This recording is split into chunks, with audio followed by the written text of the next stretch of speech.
I met, when I was up there at Fishing Spring buying some products for our raffle and stuff like that, I ran into John, and John Childs. And he was the back counter there, and I thought, talking to him, I thought, you know, he'd be a great speaker. He does everything. He does inshore salmon fishing, offshore salmon fishing, halibut, tuna. He's all over the place. And Finn Dixon's guide service, and I talked to him on the phone, and he sent me information, and we got kind of know each other, and he's probably one of the best fishermen around. He does a lot of fishing. You see a lot of local guides over in Tillamook and so forth, and they're fishing in the bay and fishing out in the bubble, and that's about all they do. John fishes out in the ocean and does a lot of stuff, and he's basically, from now until October, he's fishing on every day he can. So John Childs, Benediction's Guide Service, welcome him, please.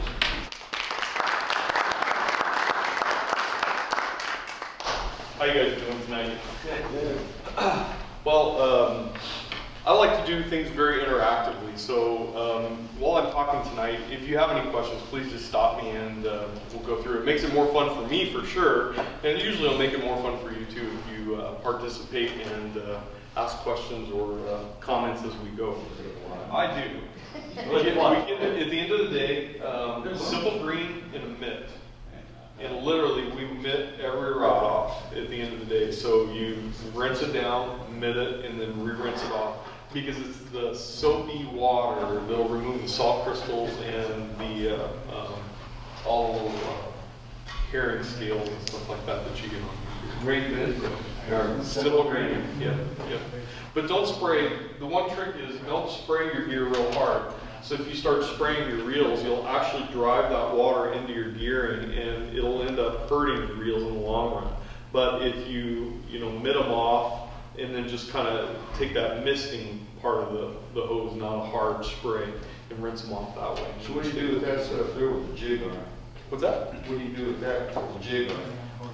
That's good tuna stuff right there. That's tuna? Oh my lord, That's yes. small. Casting for tuna, yeah. Oh yeah. They're only 15 to 20 pounds.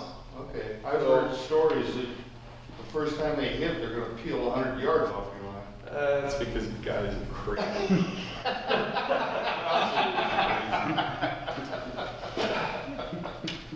Yeah. Whatever. This is, let me see if I stuck a scale in here, and I didn't. If I had a scale, I was going to show you drag scales. I do this a lot. When you're fishing offshore, and I fish offshore a lot, not just in Oregon. I like to travel and fish offshore. I'm a blue water junkie. It's really what it comes down to. Everything else just fills in the time in between when I can go find big tuna, marlin, stuff like that, and I'm just junkie for it. When you fish big fish like that, you can't just hand set drags. You actually have to take a drag scale and take a reel, and you set it with a drag, or with a scale, so you know exactly what your drag pressures are. Well, when I started doing that, I learned a lot about drags that, up here what we do by going, oh yeah, that's a tight drag. No, that's not a tight drag. So, does anybody know the correct drag setting? If you wanted to set a drag correctly, if you were fishing 30-pound line, what would be the correct drag setting for 30-pound line? 37. Oh no, you'll break that line. You will break that line. You will get broke off. It's halfway, isn't halfway, 15? You can go to halfway, but you really don't. 1/3 is considered correct. So if you're fishing 30-pound line, 10 pounds would be the correct drag setting. Well, 10 pounds, way more than that. I set this one. I set that with a scale. That's 14 pounds of drag. I know that because I've measured that with a scale. Okay, so we're salmon fishing with 30-pound line. You could run 10 pounds of drag. That's only 4 pounds less than that.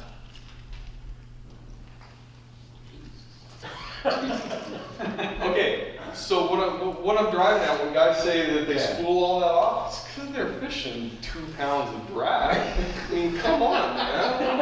Are we playing or are we getting serious? Hold on to that for me. I want you guys to see the load, okay? You guys can see this is a heavy rod, right? Watch the load at 14 pounds of drag. Wow. Somebody come up here, young man. Come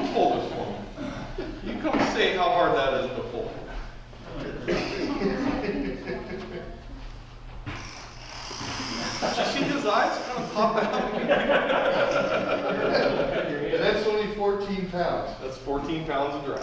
Wow. So, yeah, you really don't have to run a gear like this if you're running the right drag fish. So I'll fish 30 pounds on that. And I normally won't fish maybe 10 pounds of drag, but what I'll fish is maybe 7 pounds of drag or somewhere in that ballpark.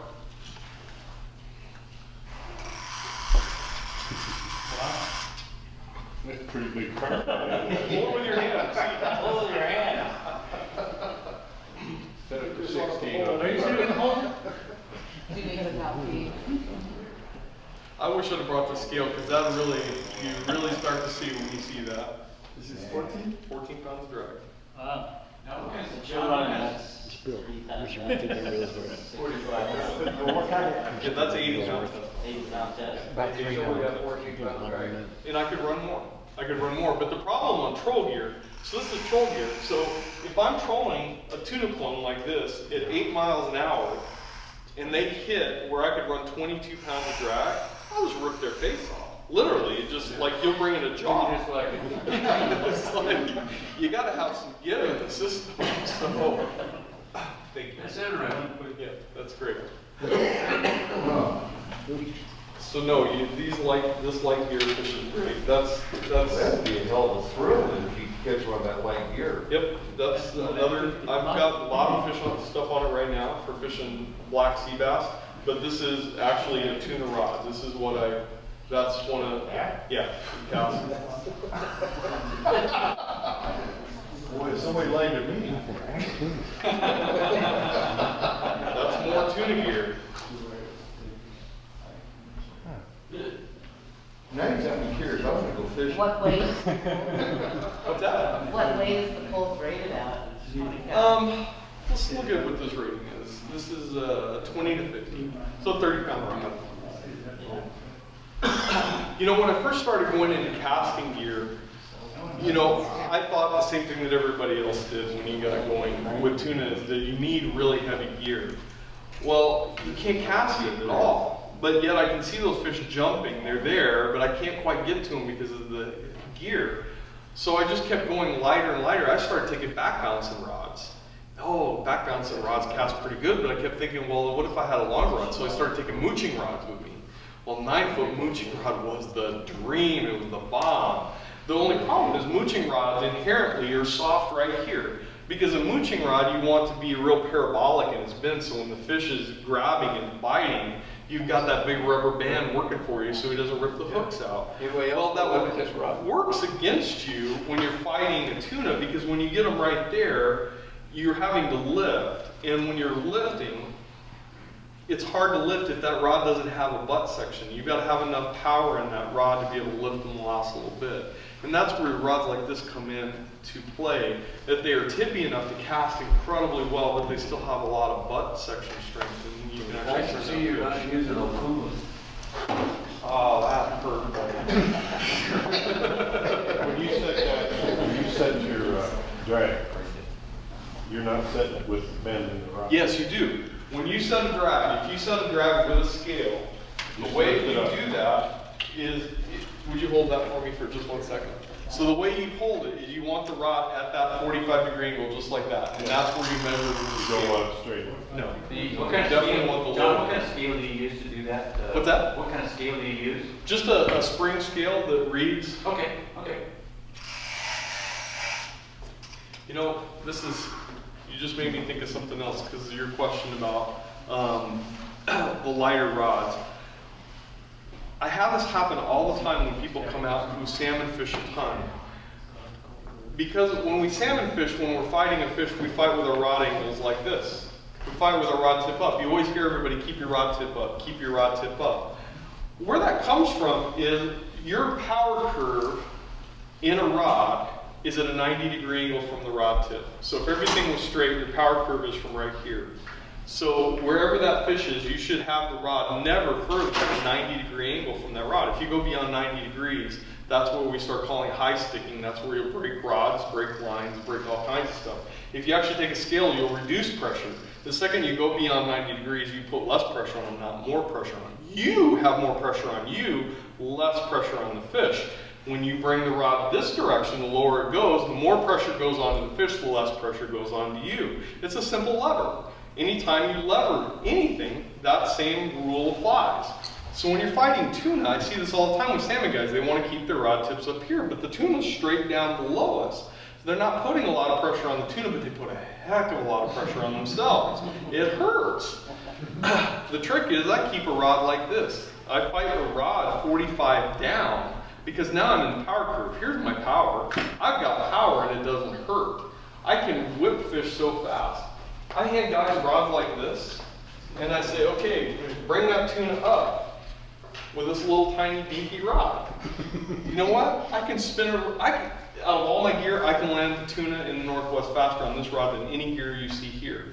Because I literally put it under my arm, cup that reel like that, point straight down on it, and I just start grinding him up. The second he stops, I go lift, lift about that high. As soon as I get his head coming again, I just grind, just as fast as he'll come. I can spin him to the top just like that. It's amazing what you can do to him when you use your gear the right way. So if you guys ever do try to tuna fish, just remember, keep those rod tips low and those fish are down below you and you'll beat them really fast.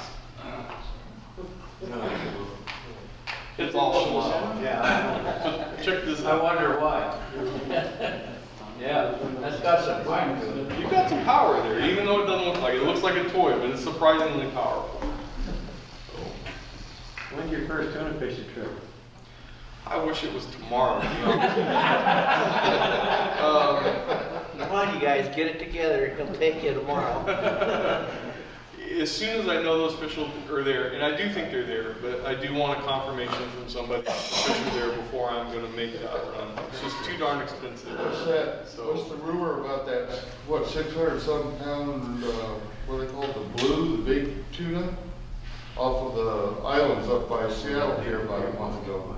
I hadn't heard about that. Yeah. That water would have been too cold. There's no way. That's why I couldn't figure out. Yeah, bluefin have the same kind of requirements that albacore do. Those big bluefin can go a little bit colder than albacore. Albacore normally, you won't find them anything less than 58 degrees, and a lot of times they really want to be in 60-degree water. Bluefin are about the same, although they can go down to maybe 55, 56. But at some point, they have to be able to get back to warmer water to warm up. They all regulate by diving. So by going up and down in the water column, when they get hot, they'll dive. When they get cold, they'll come up into the water column to get warm. You have to have warm water somewhere for them to thermoregulate. So they won't go too cold for too long. What's that? Approximately, what is that real root? You're not gonna shock. Oh, I hate telling people and stuff like that. 4.5. Yeah. Well, it's real deal. Yeah. You use that for salmon or two, or just? No, for salmon, I'm normally running 500 Dakotas with the line counters. I fought line counters forever. How many of you guys are on line counters? You got two. Wow, it's good for you guys. I fought that forever. I kept saying, I don't need those stupid line counters. I can drop and hit bottom. But you know, it took me to have one line counter in the boat one day in my own hand, and I drop to the bottom, I take a crank and I look down, and I'm like, wow, I'm 37. If I tell everybody to be at 37, I know we're all fishing and I'm not wondering all day, hey, is that guy actually on the bottom or not? I just go look at the line counter, he's on 37, I'm at 37, we're all fishing. That's a beautiful thing. Because sometimes you wake up and go, you know, I missed the boat for a long time. Line counters are pretty darn cool. So what did, not the big dance, but what are reels are you using for salmon? 500 Dakota, so it's Shimano Dakotas. Oh, okay. And that's the ones with line counters. And that's what I use for running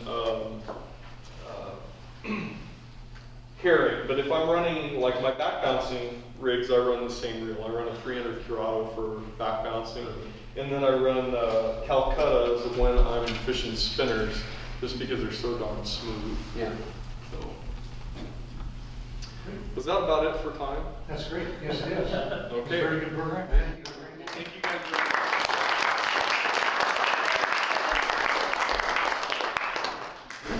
much. 7460.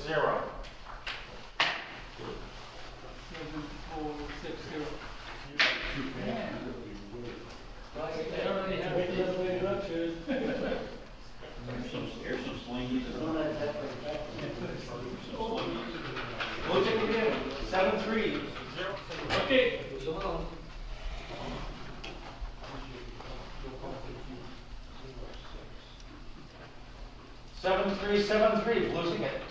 What's that? 7373. Got it. You go. Right there. Some slug. 7311. Put this on one of your rings for your client. That one goes off. Oh. 25. 7425. That's you. Okay.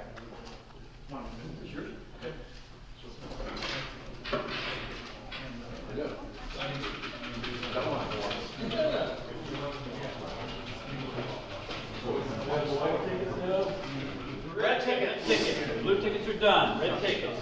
Red tickets.